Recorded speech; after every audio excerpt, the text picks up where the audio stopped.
The lecture hall curved like the inside of a giant shell, and students from 37 different species filled the seats that rose in circular rows toward the ceiling, where soft blue lights glowed like distant stars in an artificial sky.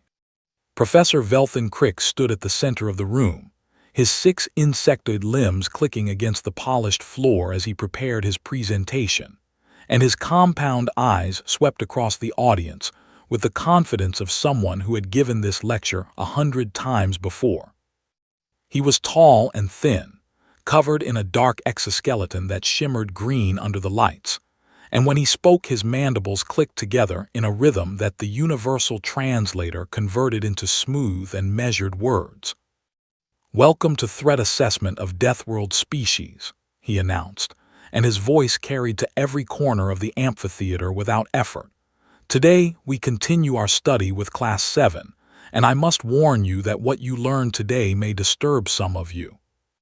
He pressed a button on his datapad, and a holographic image appeared in the air above him, showing a blue and green planet covered in swirling white clouds. "Earth," he said, and the word hung in the air like a warning, "home of humanity." In the back row of the lecture hall, a young woman sat alone with an empty seat on either side of her, as if the other students had deliberately chosen to keep their distance, and she watched the professor with dark eyes that revealed nothing of what she was thinking. Her name was Myra Chen, and she was 24 years old, and she was the first human to attend the Galactic Institute of Xenobiology in over 30 years. She had known this lecture was coming, and she had prepared herself for it, but knowing something and experiencing it were two very different things. Professor Crix changed the holographic display, and now images of human history began to flash across the air in rapid succession, showing swords and spears and guns and tanks and mushroom clouds rising over destroyed cities. "Humans evolved on one of the most dangerous planets in the known galaxy," the professor explained, and his tone carried the weight of academic authority. "They developed in an environment filled with predators and natural disasters and diseases that would kill most other species, and this harsh beginning shaped everything about them." The images kept changing, showing battles and wars and soldiers marching across burning fields, and Myra felt the eyes of other students turning toward her, some curious and some afraid. A young Quelari named Ralvith sat 3 rows ahead of Myra, and they were one of the few students who had ever tried to speak with her, and now they glanced back with bioluminescent patterns flickering across their translucent skin in what Myra had learned was an expression of sympathy.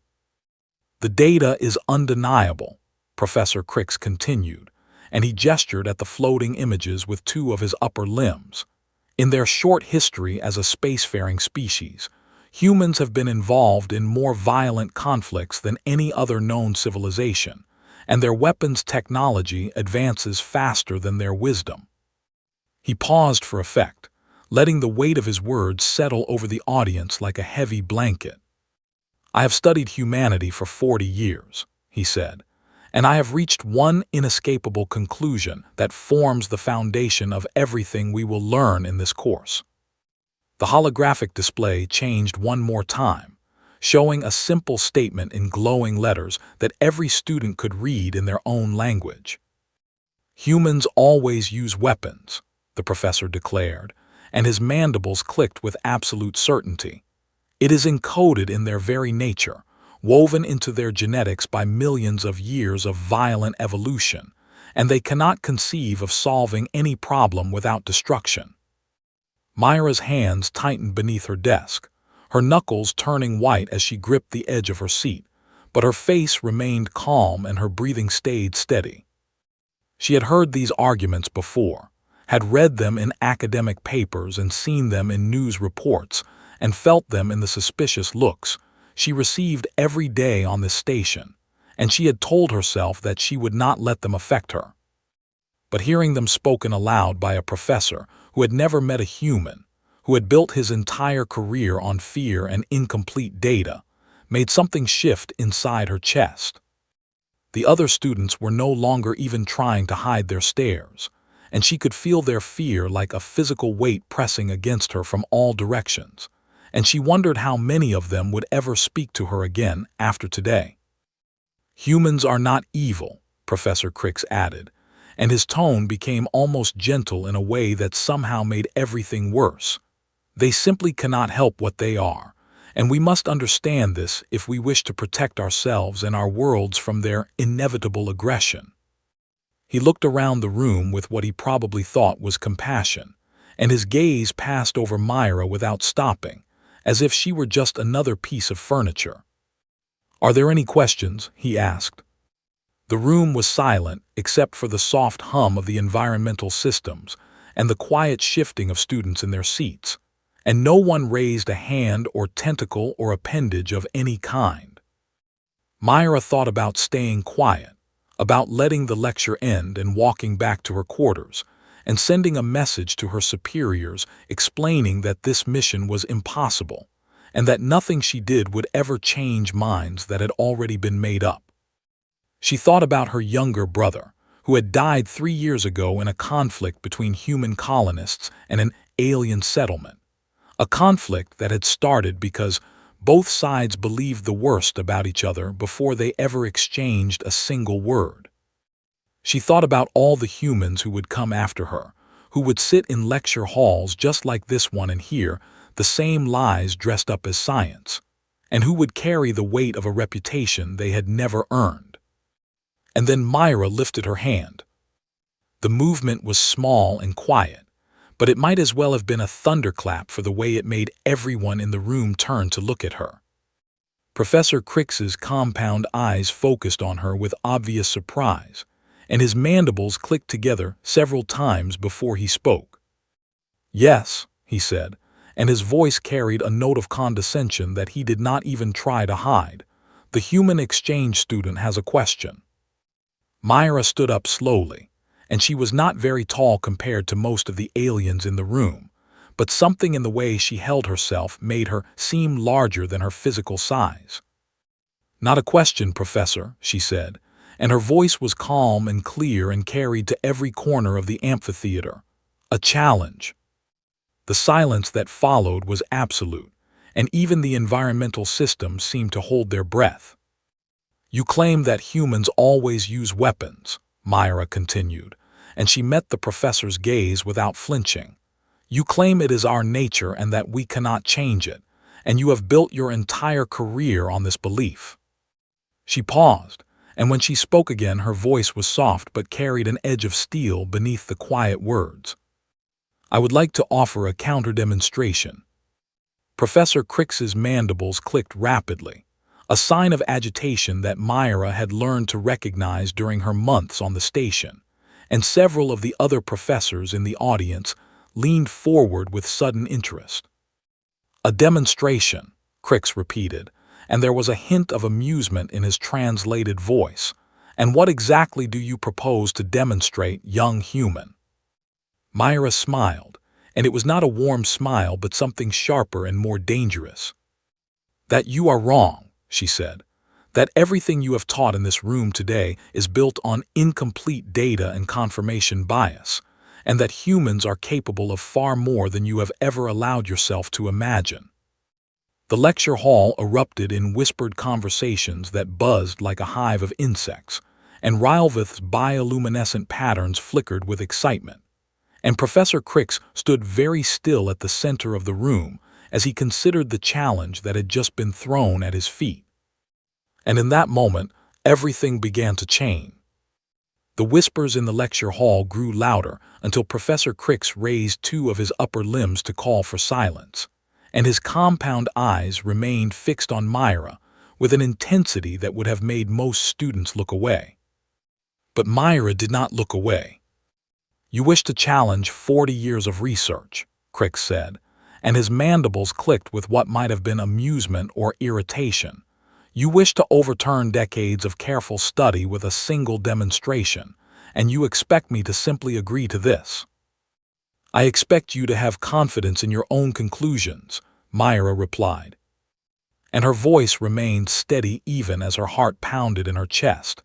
"If your research is correct, Then my demonstration will only prove your point, and you will have nothing to lose." The professor was silent for a long moment, and the other students watched with the kind of fascination that usually only appeared during particularly dangerous laboratory experiments. "Very well," Crix finally said, and he spread his limbs in the Thorashian gesture of agreement. "What do you propose?" Myra had been thinking about this moment for weeks, ever since she had learned about the professor's famous lecture on humanity, and she had planned her response with the same careful attention that she had once used to plan medical evacuations in war zones. "3 scenarios," she said. "3 simulated conflict situations designed by you, using your own research as the foundation. And if I can resolve even one of them without violence or weapons, then your thesis has a flaw that must be addressed." Professor Crix's mandibles clicked rapidly as he considered the proposal, and Myra could see him calculating the odds in his mind. He was certain he would win, and that certainty made him careless. "And if you fail all 3, he asked. "Then I will give a public address confirming that humans are a threat to galactic peace," Myra answered, and the words tasted bitter in her mouth, but she forced them out anyway. "I will tell everyone that your research is correct and that my people cannot be trusted." A gasp rippled through the audience, and even Ralvith's bioluminescent patterns flickered with alarm at the stakes Myra had just proposed. "And if you succeed?" Crix asked, though his tone suggested he considered this possibility extremely unlikely. "Then you revise your curriculum," Myra said. "You update your lectures to include the full complexity of human behavior, not just the parts that support your predetermined conclusions."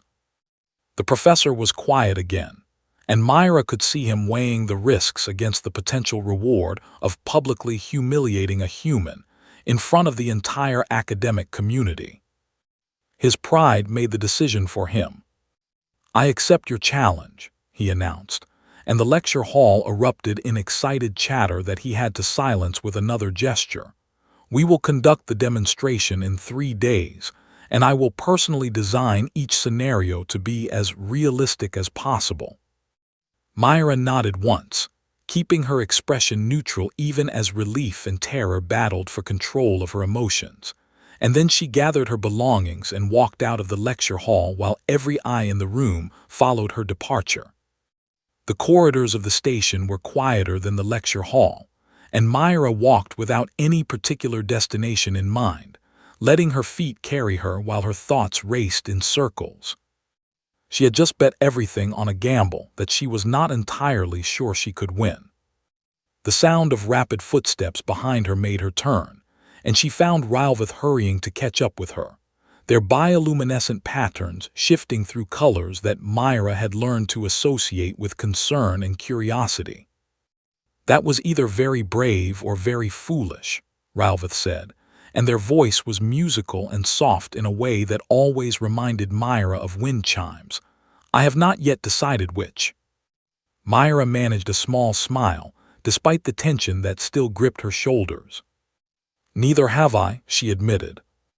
They walked together in silence for a while, passing through corridors filled with students and faculty members who stopped their conversations to stare at Myra with renewed interest. Word traveled fast on a space station, and by tomorrow everyone would know about the challenge. "Why are you doing this?" Ralvith finally asked, and their patterns shifted to a deeper blue that indicated genuine confusion. "You could have simply ignored the lecture, and in a few years you will graduate and return to your own people, and none of this will matter." Myra stopped walking and turned to face her friend, and for a moment she considered giving a diplomatic answer that would satisfy curiosity without revealing anything personal. But something about Ralvith's honest concern made her want to tell the truth. "I had a younger brother," she said, and her voice dropped to barely above a whisper. "His name was David, and he was a botanist who dreamed of studying alien plant life. And 3 years ago he was killed in a conflict between human colonists and a settlement of Vorath traders." Ralvith's patterns flickered with sympathy, and they reached out one of their delicate limbs to touch Myra's arm in a gesture of comfort. The conflict started because both sides believed the worst about each other, Myra continued, and she could feel old grief rising in her chest, but she pushed it down with practiced effort. The Voreth had been told that humans were violent savages who would attack without provocation, and the human colonists had been told that Voreth were ruthless criminals who could not be trusted. She paused, remembering the message she had received from her mother, the way the words had blurred through her tears as she read them over and over again. Neither side tried to talk, she said. Neither side considered that the other might be afraid rather than aggressive, and by the time anyone realized the mistake, my brother was dead along with dozens of others on both sides. Ralvith was silent, their patterns cycling through colors that Myra could not entirely interpret. "I am not here to prove that humans are not dangerous," Myra said, and she met her friend's eyes with fierce determination. "We can be dangerous, and our history proves that beyond any doubt, but we are more than our worst moments, and we deserve the chance to show what else we can be." The next 3 days passed in a blur of preparation and anxiety, and Myra spent most of her time in her quarters reviewing everything she knew about conflict resolution and psychology, and the behavior of different species under stress. She had trained as a field medic before becoming a diplomat, and she had seen violence firsthand in places where the screaming never seemed to stop, and she had made a choice to walk a different path. Now she would find out if that choice meant anything. On the morning of the demonstration, she woke before the artificial dawn and dressed in simple clothes and stood in front of her small mirror looking at her own reflection. She looked tired, with dark circles under her eyes and tension lines around her mouth, but there was something else in her expression that she had not seen in a long time. Hope, maybe, or something close to it. The simulation chamber was located in the science wing of the station, and when Myra arrived, she found that word of the challenge had spread even further than she had expected. The observation gallery was packed with students and faculty and diplomatic observers from a dozen different species, and they all fell silent when she entered the room. Professor Crick stood near the control console, his 6 limbs moving with nervous energy as he made final adjustments to the simulation parameters, and he looked up when Myra approached. "I must admit, I did not expect you to actually appear," he said, and there was something in his voice that might have been respect. Most species would have found a reason to withdraw from such a challenge. "I am not most species," Myra replied, "and I do not make promises I cannot keep." Crick studied her for a long moment, and then he stepped aside and gestured toward the entrance to the simulation chamber. "Then let us begin," he said. "The first scenario is ready, and I have designed it to test the very foundation of human nature." Myra walked toward the chamber door without hesitation, and she could feel the eyes of everyone in the gallery following her every step. She paused at the threshold and turned back to look at the crowd one last time, and she found Ralvith in the front row with their patterns glowing bright with encouragement. Then she stepped inside, the door sealed behind her, and everything went dark. The darkness lasted only a moment before the simulation activated around her, and suddenly Myra was standing in a small room with metal walls and harsh lighting that flickered every few seconds. In front of her stood a tall creature with gray skin and 4 arms, and 2 of those arms held weapons, while the other 2 gripped a smaller alien who trembled with obvious terror. The hostage was young, with large eyes that reflected the light like mirrors, and they made a soft keening sound that needed no translation to understand. "Choose," the gray creature snarled, and its voice was rough and filled with barely controlled rage. "You take the weapon and fight me, or I kill this one and then I kill you. And those are the only options you have."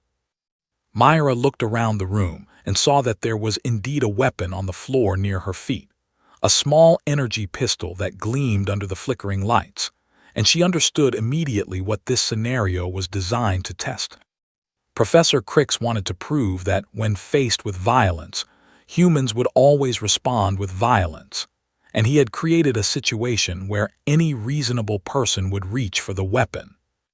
But Myra was not interested in being reasonable. Instead of picking up the pistol, she slowly lowered herself to the floor and sat down with her legs crossed and her hands resting open on her knees. The gray creature stared at her with obvious confusion, and even the hostage stopped keening to look at her with wide, bewildered eyes. "What are you doing?" the creature demanded, and its grip on the hostage loosened slightly in its surprise. "I am not going to fight you," Myra said, and she kept her voice calm and soft like she was speaking to a frightened child. "I am not going to pick up that weapon, and I am not going to give you a reason to hurt anyone." The creature's face twisted with anger and something that might have been fear. "You think this is a game," it shouted. "You think I will not kill both of you." Myra shook her head slowly, and she turned her attention to the hostage instead of the creature holding them. "What is your name?" she asked the small alien, and her voice was gentle and warm despite the tension in the room. The hostage blinked several times, clearly not understanding why this human was asking such a strange question in the middle of a life-threatening situation. "Tavi," the hostage finally stammered. "My name is Tavi." "Hello, Tavi," Myra said, and she smiled softly. "I know you are scared, and I know this feels like the worst moment of your life, but I need you to take deep breaths and trust me, and everything is going to be okay." The gray creature watched this exchange with growing confusion, and its weapons wavered slightly as it tried to understand what was happening. "You," Myra said, turning her attention back to the creature while still keeping her posture relaxed and non-threatening. "I do not know your name, and I do not know why you are doing this, but I can see that you are in pain, and I would like to understand what brought you to this moment." "You do not care about my pain," the creature spat, but there was less conviction in its voice now. "I do," Myra said simply. "I care about everyone's pain because I have felt pain myself, and I know what it does to a person when they carry it alone for too long." She paused, watching the creature's face carefully, reading the micro-expressions that flickered across its features. "Tell me what happened to you," she said. The creature was silent for a long moment, and the weapons in its hands slowly lowered until they were pointing at the floor instead of at its hostage. "My family," it finally said, and its voice cracked with emotion it could no longer contain. "They were taken from me, and no one would help, and no one would listen, and I did not know what else to do." "I am listening now," Myra said, and she meant it with every fiber of her being. The simulation ended with the creature releasing Tavi and sinking to the floor in tears, and Myra held its hand while it sobbed out a story of loss and desperation that had driven it to violence as a last resort. The metal room dissolved around her, and she found herself standing in the simulation chamber again as the lights returned to normal. In the observation gallery, the audience was completely silent, and Professor Crix's mandibles had stopped clicking entirely. But there was no time to celebrate, because the second scenario was already beginning. The lights dimmed again, and when they returned, Myra was standing at the edge of a small village made of simple buildings with thatched roofs, and in the distance, she could see dust rising from the march of an approaching army. The villagers ran past her in panic, grabbing children and possessions as they fled toward the center of the settlement, and an older alien with weathered skin and tired eyes stopped in front of her. "You must help us," the elder said, and there was desperate hope in their voice. "You must organize our defense, and we have weapons stored in the meeting hall, and together we might be able to hold them off." Myra looked at the approaching army, thousands of soldiers moving in formation across the plains, and she knew that no village defense could stop such a force. "How many fighters do you have?" she asked. "Perhaps 40 who can hold a weapon," the elder replied, "but against so many." "Then we will not fight," Myra interrupted gently. "Fighting would only get your people killed, and there is another way." She spent the next few minutes organizing an evacuation, sending the villagers through hidden paths in the forest that the elder revealed when Myra asked the right questions, and soon only she remained standing at the edge of the empty village. She found a piece of white cloth and tied it to a long stick, and she gathered every medical supply she could find in the abandoned buildings, and then she walked alone toward the approaching army. The soldiers stopped when they saw her coming, a single small human carrying a white flag and a bag of bandages, and their commander rode forward on a creature that looked like a six-legged horse. "What is this?" the commander demanded, looking around at the empty village with obvious confusion. "Where are the fighters we were told would resist us?" "There are no fighters," Myra said. "There is only me, and I am not here to fight." She gestured to the bag at her side. "I noticed that some of your soldiers are wounded," she said. "Some are limping and some have bandages that need changing, and I am trained as a medic, and I would like to offer my help." The commander stared at her for a long moment, clearly trying to understand what kind of trick this might be. "You would heal our wounded?" the commander asked, "even though we came here to conquer?" "Wounded soldiers suffer the same regardless of which side they fight for," Myra replied. "And I became a healer because I believe that helping people matters more than winning wars." She spent the next hour treating injuries and cleaning wounds, and listening to soldiers talk about their families back home. And by the time the sun began to set, the commander had agreed to negotiate with the village elders instead of simply taking what they wanted by force. The simulation ended with a handshake between the commander and the elder, and Myra found herself back in the chamber once again. Professor Crix was packing in the observation gallery, his limbs clicking against the floor with agitated energy, and she could hear him muttering about flawed parameters and unrealistic conditions. But the third scenario was already beginning, and this time the simulation did not create a room or a village. Instead, it created a forest of twisted trees and deep shadows, and somewhere in that darkness, something large was breathing. Myra heard it before she saw it, a sound like thunder mixed with the rumble of an earthquake, and then the creature emerged from the trees, and she understood why this scenario was supposed to be impossible. It was massive, easily 4 times her size, with claws that could tear through metal and teeth that gleamed like knives in the dim light, and it was not intelligent in any way that allowed for negotiation. This was a predator, pure instinct and hunger, and it was looking directly at her. But Myra did not run, and she did not search for a weapon, because she had noticed something that Professor Crix had not intended for her to see. The creature was limping, and there was dark blood on its flank where something had wounded it, and its eyes held not just hunger but fear and pain.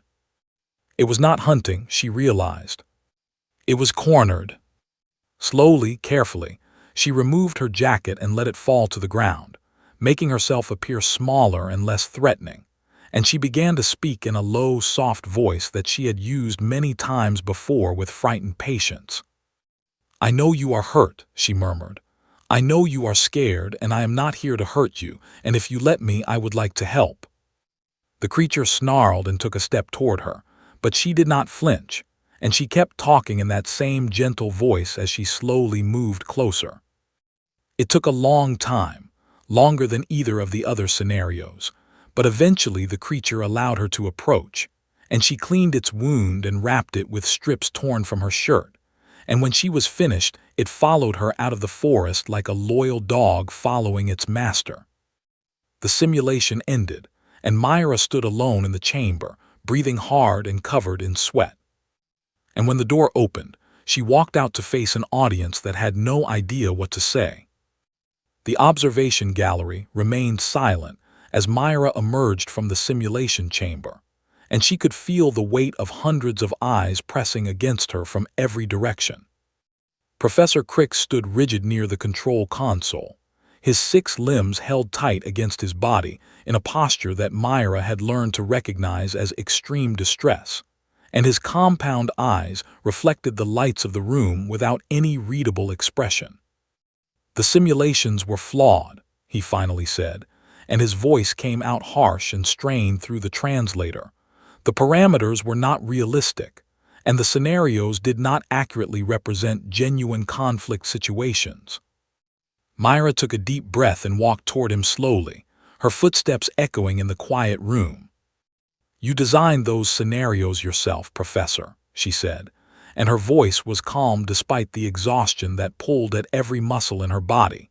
"You based them on your own research, your own understanding of conflict, and you told everyone in this room that they would test the true nature of humanity." Crix's mandibles clicked rapidly, and he looked around the gallery as if searching for support, but found only curious and expectant faces staring back at him. "The hostage situation should have escalated," he insisted. "The village scenario should have resulted in combat, and no one could possibly calm a wild predator through speaking alone, and these outcomes are simply not possible." A voice spoke from the audience, and Myra turned to see an older Quelari professor rising from their seat with bioluminescent patterns glowing in shades of academic authority.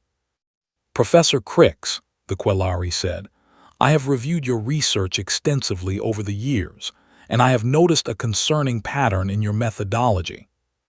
Crix's limbs twitched with agitation. "What pattern?" he demanded. "Your data focuses exclusively on human conflicts," the Quelari explained, and their voice carried the weight of decades of scholarly experience. "You have documented their wars and their weapons and their violence with remarkable thoroughness, but you have ignored their medicine and their diplomacy and their art and their countless acts of self-sacrifice for species that are not their own." Murmurs rippled through the audience, and several students began tapping on their datapads, pulling up information that they wanted to share. A young Vorath stood up, their scales shifting colors with nervous energy. "I found records of a human doctor named Elena Vasquez who spent 30 years treating patients on plague worlds," they said. "She saved over 50,000 lives from 12 different species, and she died of the very disease she was fighting because she refused to leave until her work was done." Another student spoke up, this one a tall creature with feathered limbs that rustled as they moved.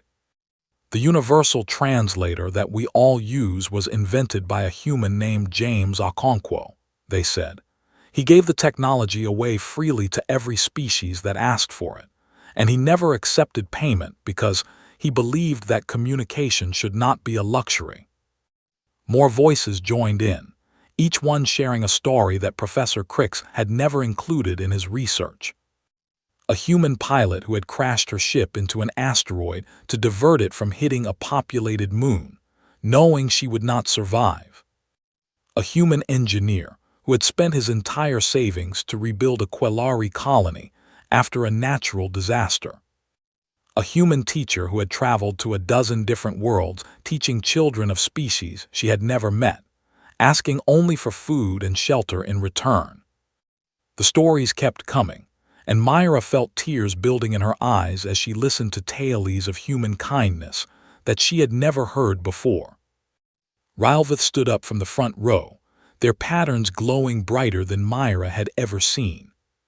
"3 weeks ago, there was a reactor leak in the dormitory where I live," Rylvith said, and their voice trembled slightly with emotion. "The emergency systems failed, and toxic gas was spreading through the corridors, and everyone was running away from the danger." They paused, looking directly at Myra. "Everyone except one person," Rylvith continued.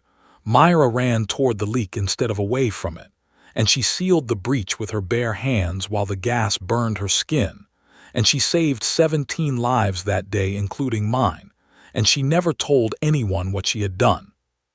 Myra felt her face flush with embarrassment, and she wanted to say that it had not been a big deal, that anyone would have done the same, but she knew that was not true.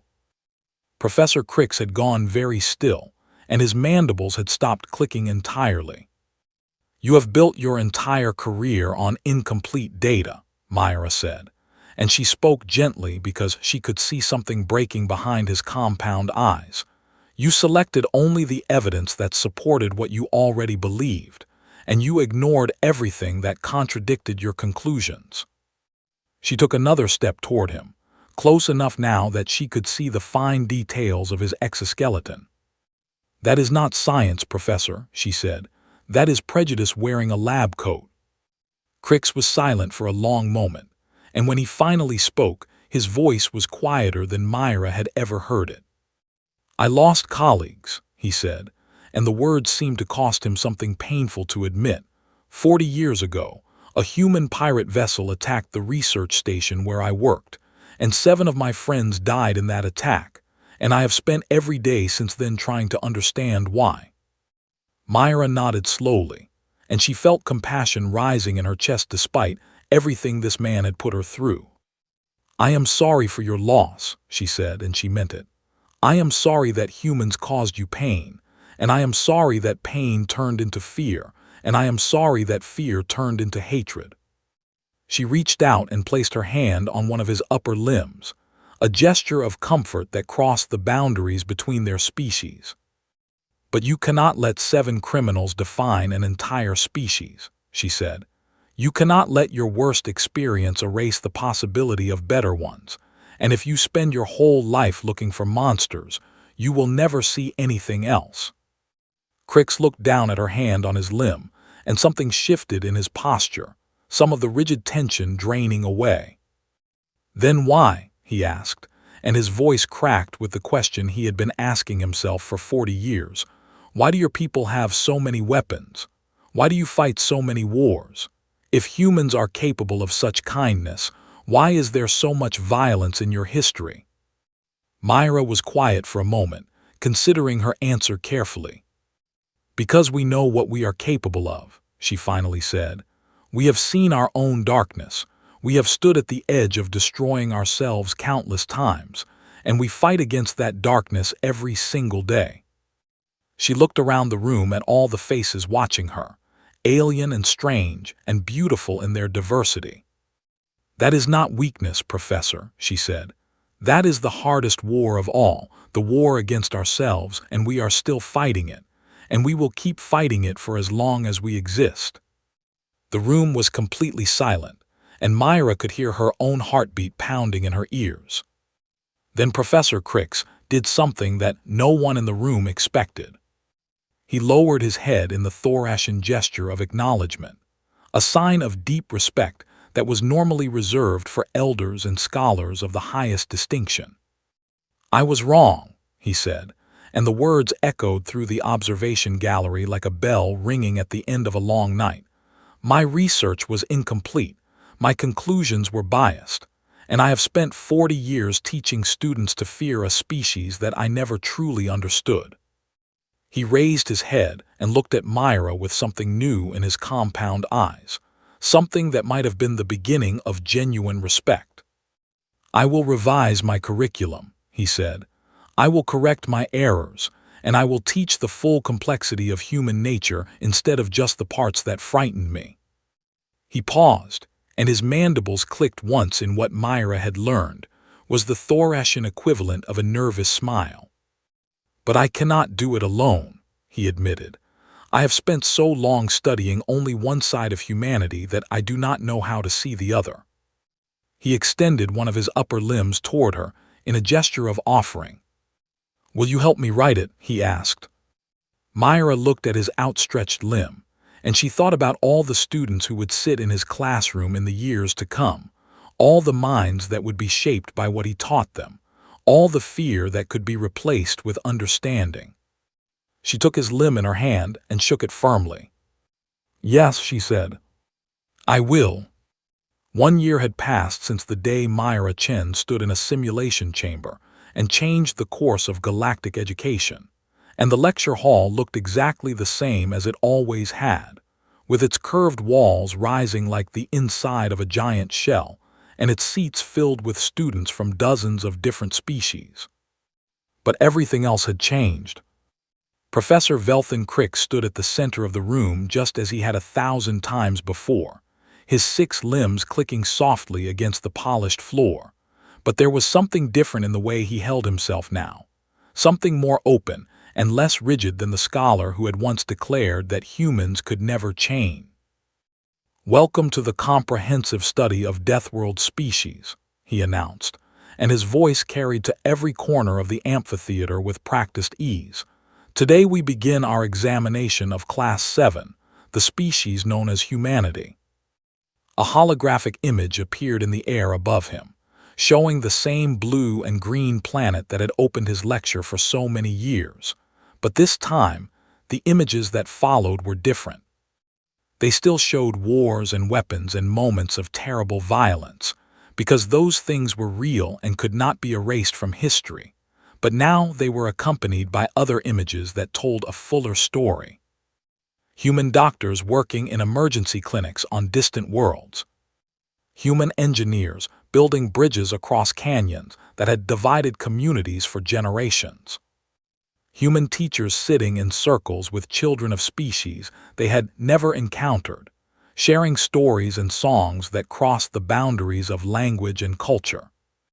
Human hands reaching out to help strangers in moments of crisis, asking nothing in return except the chance to make things a little better.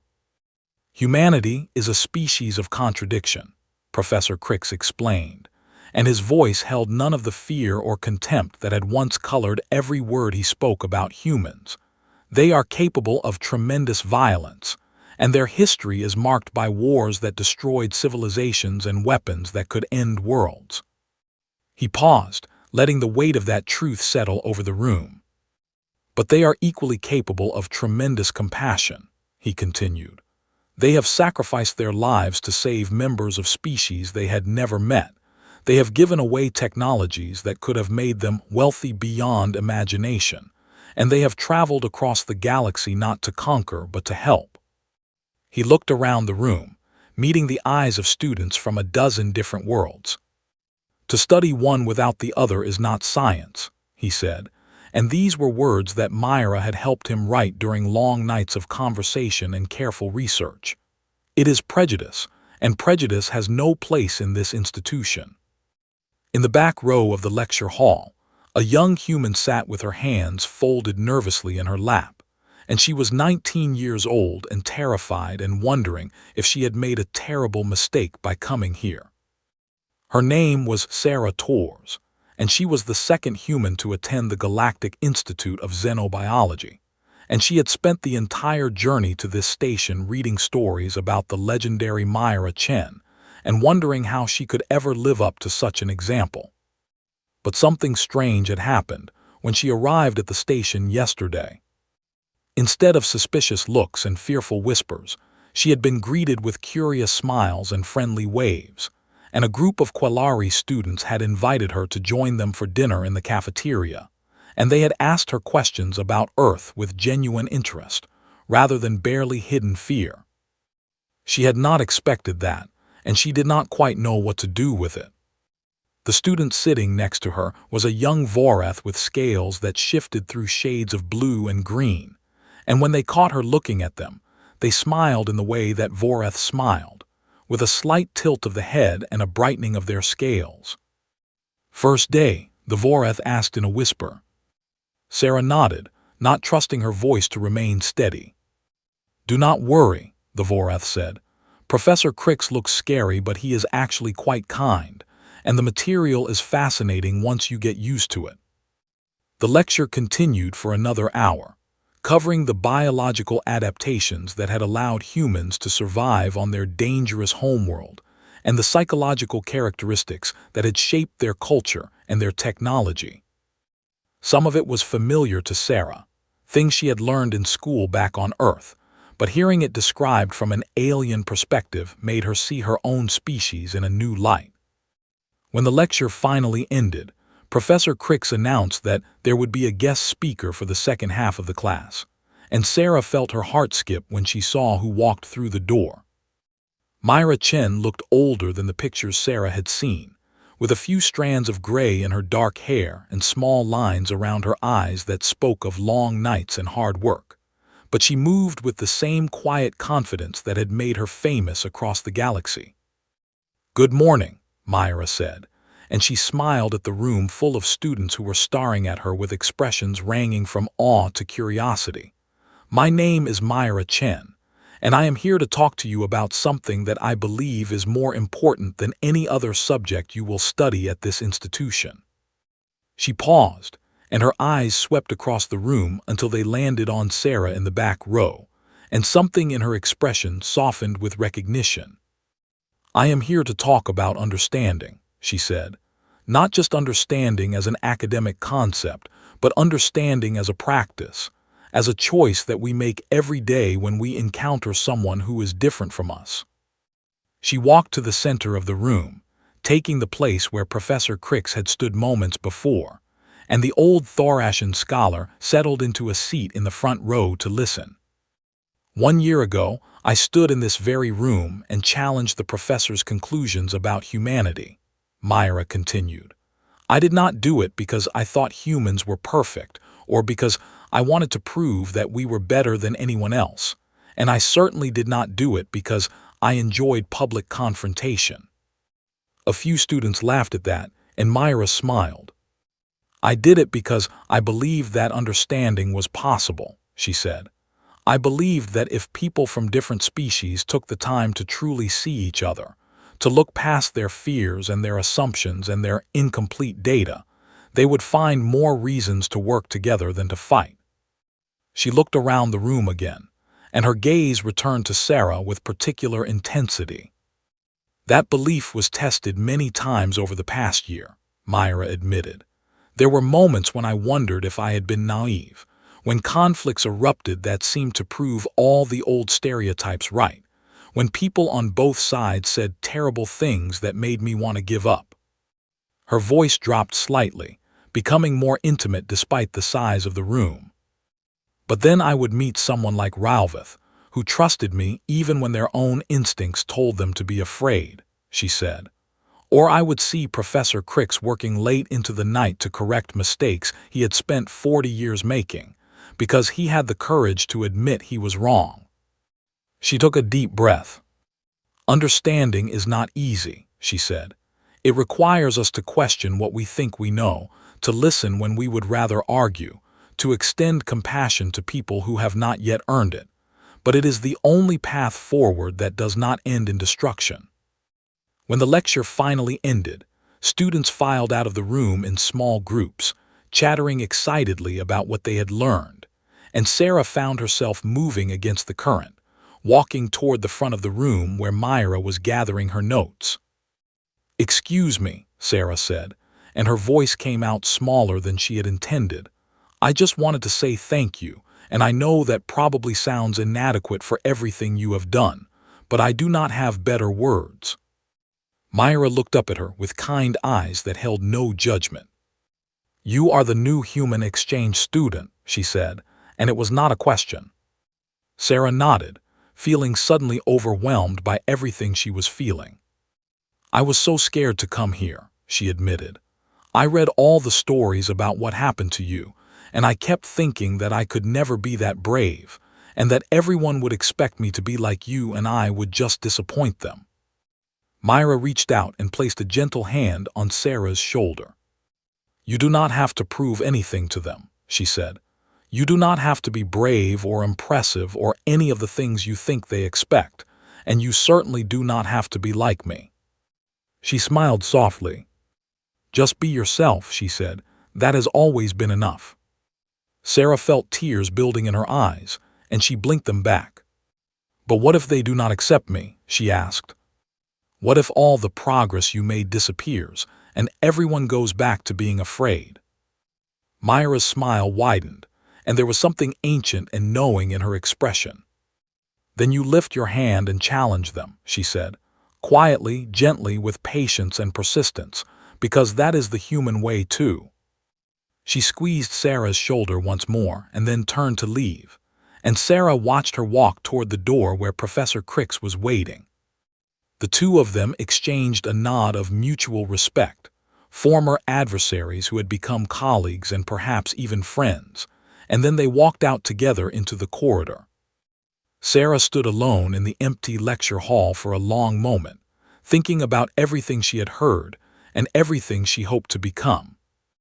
Then she gathered her belongings and walked out into the station, where students from 37 different species were going about their daily lives, and some of them smiled at her as she passed, and some of them nodded in greeting, and none of them looked at her with fear.